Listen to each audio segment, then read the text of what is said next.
মাছের রাজা ইলিশ। সরিষা ইলিশ বাঙালিদের একটি প্রিয় খাবার। গরম গরম সাদা ভাতের সঙ্গে সরিষা ইলিশটা কিন্তু খেতে খুবই অসাধারণ। আসসালামু আলাইকুম, welcome back to my channel BD Najab cooking. পারফেক্টভাবে ঝটপট কীভাবে সরিষা ইলিশটা তৈরি করে নিতে পারবেন আজকে আপনাদের সাথে সেই রেসিপিটি শেয়ার করব। আশা করব আজকের রেসিপিটি আপনাদের ভালো লাগবে। সরিষা ইলিশ তৈরি করার জন্য আমি এখানে মাঝারি সাইজের একটি ইলিশ থেকে মাছের যে পেটের অংশগুলো সেখান থেকে 4 পিস মাছ কেটে নিয়েছি। আর মাছগুলো যেহেতু ভেজে রান্না করব না, কাঁচাই রান্না করব, সেজন্য মাছগুলোকে একটু মোটা করে সাইজ করে কেটে নিয়েছি। এখানে 3 টেবিল চামচ পরিমাণ কালো সরিষা নিয়ে নিয়েছি। আপনারা চাইলে এখানে সাদা কালো সরিষাটা মিক্সড করেও সরিষা ইলিশটা তৈরি করে নিতে পারবেন। এখন এটাকে পর্যাপ্ত পরিমাণ পানি দিয়ে কচলে কচলে ভালোভাবে ধুয়ে নেব। ধুয়ে 2 থেকে 3 ঘন্টার মতো ভিজিয়ে রাখবো। সরিষাটা যতটা বেশি সময় ভিজিয়ে রাখার চেষ্টা করবেন ততটাই পারফেক্ট হবে এই সরষে ইলিশটা, আর খাওয়ার সময় কোনো প্রকার তেতো লাগবে না। এ পর্যায়ে চুলায় একটি প্যান বসিয়ে দিয়ে তার মধ্যে 4 টেবিল চামচ পরিমাণ সরিষার তেল দিয়ে দেব। সরিষার তেল দিয়ে অবশ্যই এই সরিষা ইলিশটা রান্নার চেষ্টা করবেন, এতে করে সরিষা ইলিশের স্বাদটা দ্বিগুণ হয়ে যায়। তারপর এর মধ্যে হাফ কাপ পরিমাণ পেঁয়াজ কুচি দিয়ে দিয়েছি। পেঁয়াজগুলোকে হালকা একটু ভেজে নেব। আবার আপনারা চাইলে সরিষার তেলের বদলে রান্নার রেগুলার তেল দিয়েও এই সরিষা ইলিশটা রাঁধতে পারেন, তবে স্বাদ বাড়ানোর জন্য অবশ্যই সরিষার তেলে রান্না করার চেষ্টা করবেন। পেঁয়াজটাকে একটু ভালোভাবে ভেজে নেব। পেঁয়াজটা ভাজার সময় পেঁয়াজের মধ্যে হাফ টেবিল চামচ পরিমাণ লবণ দিয়ে দেব। লবণ দিয়ে পেঁয়াজটাকে ভাজলে পেঁয়াজটা খুবই তাড়াতাড়ি নরম হয়ে যায়। এ পর্যায়ে দেখুন পেঁয়াজটা কিন্তু হালকা ব্রাউন কালারও হয়ে এসেছে এবং নরমও হয়ে এসেছে। এর মধ্যে হাফ টেবিল চামচ হলুদের গুঁড়ো, 1 টেবিল চামচ লাল মরিচের গুঁড়ো। মরিচের স্বাদটা অবশ্যই আপনারা আপনাদের টেস্ট বার অনুযায়ী দিবেন। আর ভালোভাবে মশলাটাকে তেলের মধ্যে ভেজে নিয়ে 2 টেবিল চামচ পরিমাণ পানি দিয়ে দেব মশলাটাকে কষানোর জন্য। খেয়াল রাখবেন মশলাটা যতটা পারফেক্টভাবে কষানো হবে এই সরিষা ইলিশে খেতে কিন্তু এর স্বাদটা ততটাই পারফেক্ট হবে।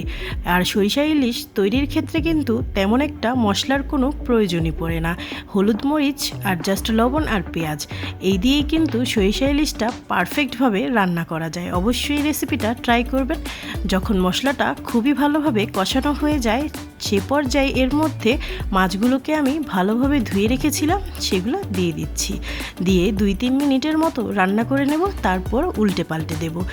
মাছটা রান্না করার সময় কিন্তু বেশিক্ষণ নাড়াচাড়া করা যাবে না, কারণ মাছটা যেহেতু কাঁচা রান্না করা হবে সেক্ষেত্রে ভেঙে যাওয়ার সম্ভাবনা থাকে। তাই অবশ্যই মাছটাকে খুবই কম এবং আলতোভাবে উল্টে পাল্টে দিতে হবে। এ পর্যায়ে মাছের ভিতরে মশলাগুলোকে পারফেক্টভাবে ঢোকানোর জন্য হাফ কাপ পরিমাণ পানি দিয়ে দিলাম। পানি দিয়ে কিছুক্ষণ জাল করে তারপর আবার মাছটাকে উল্টে দিচ্ছি। এ পর্যায়ে কিন্তু দেখুন মাছটা আমার একেবারে পারফেক্টভাবে রান্না হয়ে গেছে। যখন পানিগুলো একেবারে শুকিয়ে আসবে সেই পর্যায়ে যে সরিষাগুলোকে পানিতে ভিজিয়ে রেখেছিলাম সেগুলোকে আমি ব্লেন্ডারে পেস্ট করে নিয়েছি। আপনারা চাইলে পাটায়ও পিষে নিতে পারবেন। কিছুটা পানি দিয়ে পেস্ট করে নিয়েছিলাম। এখন এই সরিষাগুলোকে আমি দিয়ে দেব। 3 টেবিল চামচ সরিষা বাটার ফলে কিন্তু এগুলো আমার 4 থেকে 5 টেবিল চামচের মতো হয়ে গেছে। সবকটি সরিষাই আমি দিয়ে দেব। এরপর যে পাত্রে সরিষার বাটাগুলো ছিল সে পাত্রের মধ্যে সামান্য কিছু পানি দিয়ে পাত্রটা ধুয়ে আমি মাছের উপর দিয়ে দিচ্ছি। এতে করে এক্সট্রা কোনো পানির আর প্রয়োজন পড়বে না। এবার চারো সাইডে মিক্সড করে দেব। আর এই কাজটিও কিন্তু খুবই আলতো হাতে করতে হবে যেন মাছগুলো ভেঙে না যায়। ভালোভাবে নেড়ে চেড়ে 2 থেকে 3 মিনিট আবার কিছুক্ষণের জন্য কষিয়ে নেব। কষাতে কষাতে যখন একেবারে পানিগুলো শুকিয়ে আসবে এবং উপরে তেল ভেসে আসবে সেই পর্যায়ে কিন্তু রান্নাটা একেবারে কমপ্লিট হয়ে যাবে। তারপর এই পর্যায়ে এর মধ্যে দিয়ে দেব 6-7টি কাঁচামরিচ। আপনারা চাইলে কাঁচামরিচটা আরেকটু আগেও দিতে পারেন যদি ঝালের পরিমাণটা বেশি খেতে চান, সেক্ষেত্রে আগে দিয়ে দিবেন, নয়তোবা লাস্টে দিবেন। কাঁচামরিচ দিয়ে 2-3 মিনিট আবার কিছুক্ষণ জাল করে নিয়েছি। এবার একটু উল্টে পাল্টে দিলাম। এতে করে মাছের ভিতরে মশলার প্রতিটা ফ্লেভার ভালোভাবেই ঢুকবে। ভালোভাবে কষানো হয়ে গেলে যখন তেল এরকম করে ভেসে আসবে সে পর্যায়ে কিন্তু রান্নাটি আমার একেবারে কমপ্লিট। দেখলেন তো কতটা ঝটপট এবং অল্প মশলায় পারফেক্টভাবে এই বাঙালিয়ানা সরিষা ইলিশটা রান্না হয়ে গেল।